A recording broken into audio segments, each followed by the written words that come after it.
Il s'est tenu dans le village de Nanzouma, commune de Pomonsey, dans la ville de Ouida, l'atelier de formation en valorisation des produits à base des huîtres dans le cadre de l'exécution du projet Valorisation transfrontière des potentiels de mangroves du Bénin, Togo, cas de l'ostréiculture. Cet atelier de formation vise à renforcer les capacités de l'association Lupo de la RBT sur la transformation des huîtres à travers le partage d'informations et les activités pratiques de démonstration. Il s'est agi de capitaliser la diversité des connaissances liées aux produits à base d'huîtres, de former sur les procédures de mise en valeur des huîtres, de procéder à la transformation et l'emballage des huîtres en des différents produits proposés lors de la formation théorique.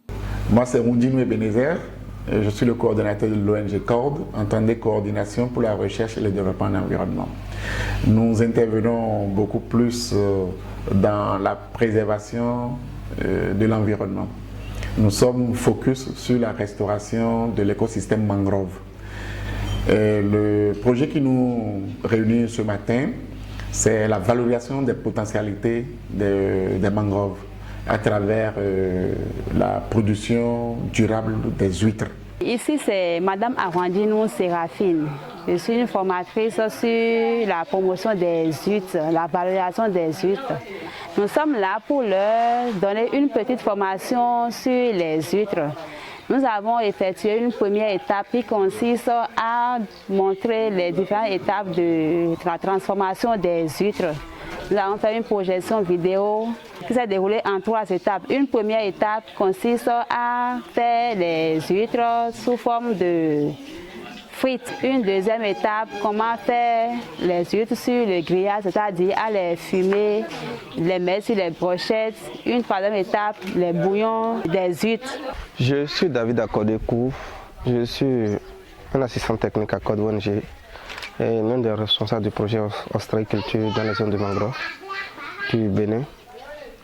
Et le projet de valorisation des potentiels ostréicoles des mangroves du Bénin et du Togo est un autre moyen de protéger les mangroves, qui sont des écosystèmes très importants dans la mitigation des effets du changement climatique. La coopérative qui est bénéficiaire de ce projet, issue de l'association Lupo, est en train de faire la phase pratique actuellement. Et à la fin, on espère que ça va se développer à d'autres unités de production qui seront sous la coopérative.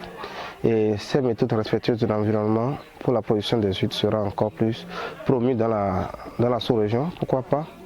Et on sera sûr que ça a commencé par le Bénin au travers de Code ONG. Merci beaucoup. Je m'appelle François Akoanou, président de la coopérative d'ostréiculture de Nanzouma et de Bézoumé. Par rapport à la journée d'aujourd'hui, nous sommes là pour une formation de transformation des produits communément appelés huîtres. On peut les faire fumer, les faire frire ou faire des brochettes ou les mettre en poudre pour en faire de cubes, ceux qui ne prennent pas de cubes, et les mettre dans les bouteilles ou sachets, ainsi de suite. Donc nous avons constaté que c'est une meilleure façon de conserver nos huîtres et cette façon de faire pourra nous aider à avoir les huîtres au moment opportun. Et vraiment, nous sommes tellement contents de cette formation. Et nous souhaiterons que à chaque fois, les ONG nous aident à avoir plus de connaissances sur nos produits. C'est un plaisir pour nous tous. C'est le lieu de remercier les partenaires qui nous ont accompagnés dans le cadre de ce projet. Je veux nommer l'UICN à travers le projet PAP Bio qui est financé par l'Union européenne.